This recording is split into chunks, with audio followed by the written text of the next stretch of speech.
It is March 7th, 2021. Lesson 127. There's no love but God's. I wanted to introduce this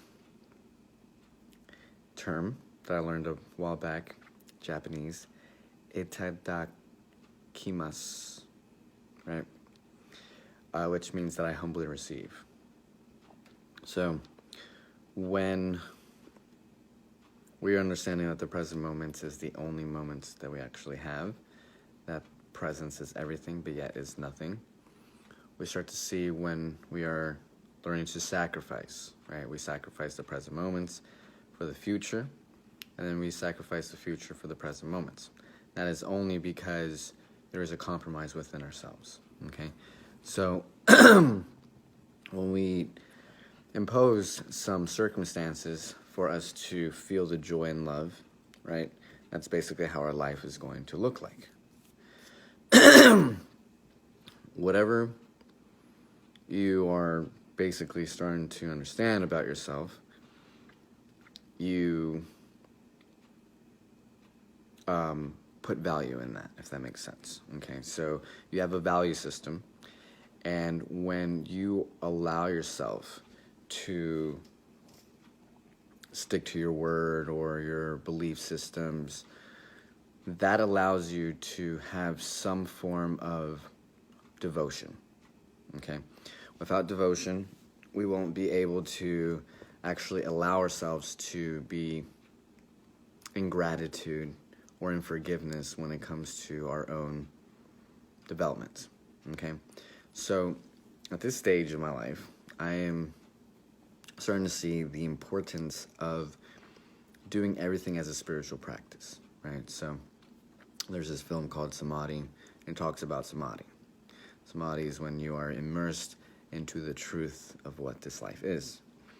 So the saying is that before Samadhi, you walk, right? There's this guy with like 2 buckets of water with a log on his back. And then after Samadhi, you do the same thing, but now it's with a different intention, okay? So it's almost like you going back into your high school, right? Different experience, right? You've seen the same halls, you're doing the same thing, such as walking through, seeing your teachers, but yet there's a different perspective behind it, okay? Your attitude and your perspective are the 2 things that change as you're moving up in terms of your consciousness, your vibrations, your emotions, right? Your emotions fluctuate from, this positive and negative aspect, okay? And basically what allows you to move forward is that your emotions start to average out, right, into higher emotions, but your experiences are still going to be as challenging, okay? So you will have loss, you will have quote-unquote failures, you will have successes, etc. So when I am understanding this idea that I humbly receive, I'm looking at the idea of who's actually in control, okay? Because when I am allowing myself to see where I am stuck at, okay, I am understanding why I have no control over myself, okay? So this is an attachment. This is something that I've not been able to let go. So I will do things that will quote-unquote compromise myself, right? And because of that, it'll make me feel guilty, right? Basically reinforcing the pain body that I have because it is trying to express itself, right? Being present with the part that is trying to resist, okay? Forgiveness specifically in this instance, right? You have to let it share its feelings and thoughts and welcome the wanting to know who's in control, especially in this, right? Welcome these feelings, right? Welcome the resistance. Being present with the part that wants to figure out and allow it to want to figure it out, okay? So I have to see the parts that want it and then the parts that don't want it. So I have to allow myself to want to figure it out, even though I may not, right? trying to look within my mind is kind of looking for an empty cabinet, because if I had the answer, then I would have had it by then right now. So allowing that, and then also allowing myself to not want it, to not figure it out, right? So there's two sides of the resistance, and it basically is like this balance of understanding what contrast is, right? When you see so much pain in your life, you eventually grow to understand what joy is, right? It would be the opposite. Those little fleeting moments that you have, that's what it is, okay? So when you have this sacrificial relationship with the present moment, you sometimes lose, okay? Because it's not a winning paradigm. It's not a winning perspective. Basically, anytime that you feel like you lose, there's going to be a resistance to it. So unless we allow ourselves to yield, surrender, to accept, to welcome these moments of loss, then we can transmute that, so we can shift the understanding of what that moment is, if that makes sense. Because the loss is only just a gain.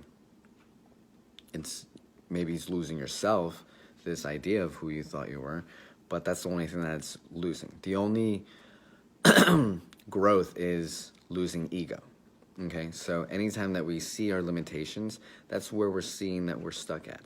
Okay, so when we have inner acceptance of what is, there's an inner contraction that's hardening the shell. Okay, in other words, negativity. So basically, we harden ourselves, and it makes it very difficult for us to have an open, strong, clear, and full heart. Okay, so again, this allows us to have some form of what you can call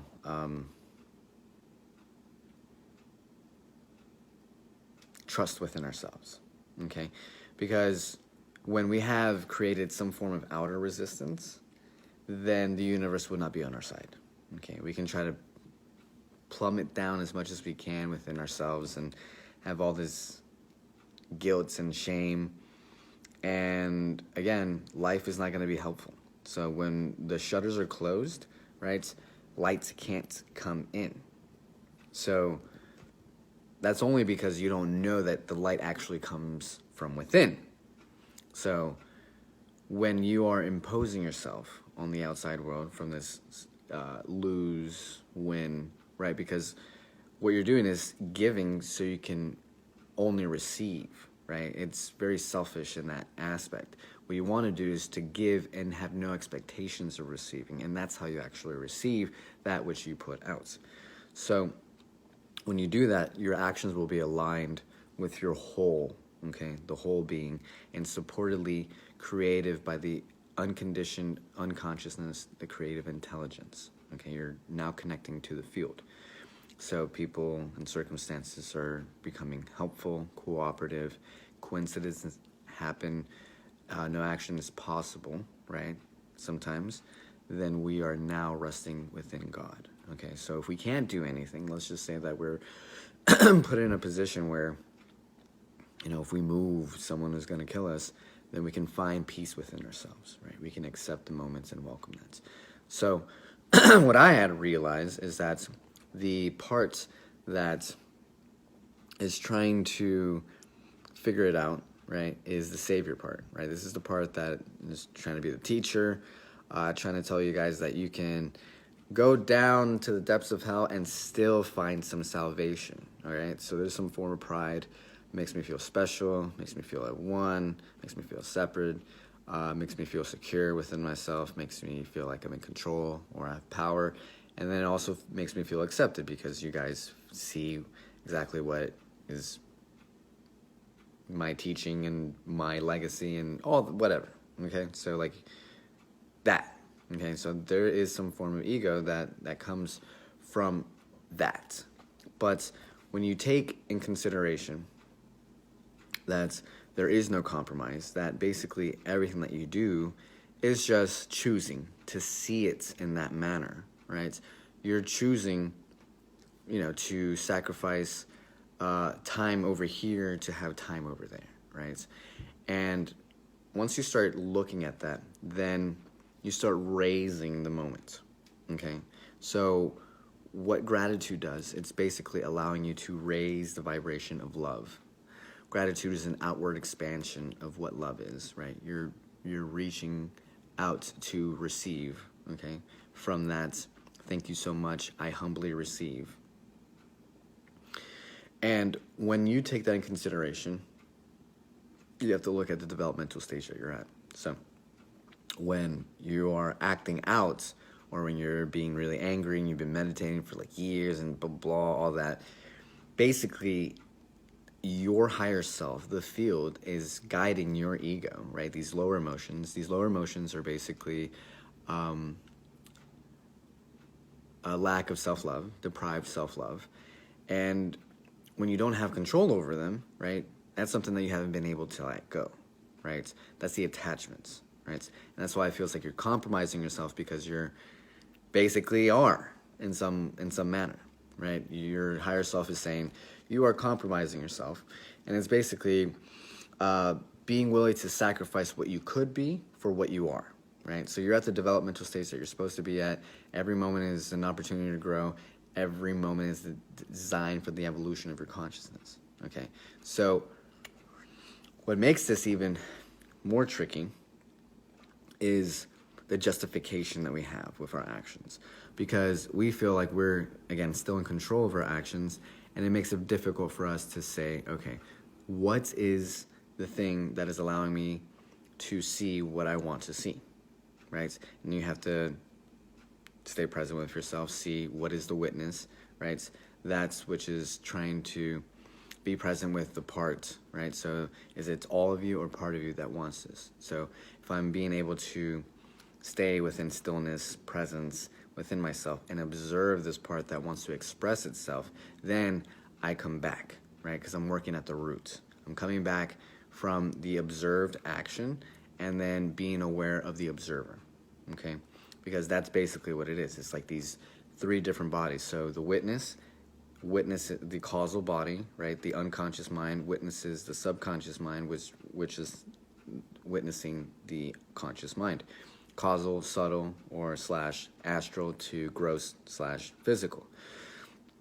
Being able to see that, right, you start to see that love is always going to be what it's going to be, okay? Love is going to be this undiscerning, non-judging,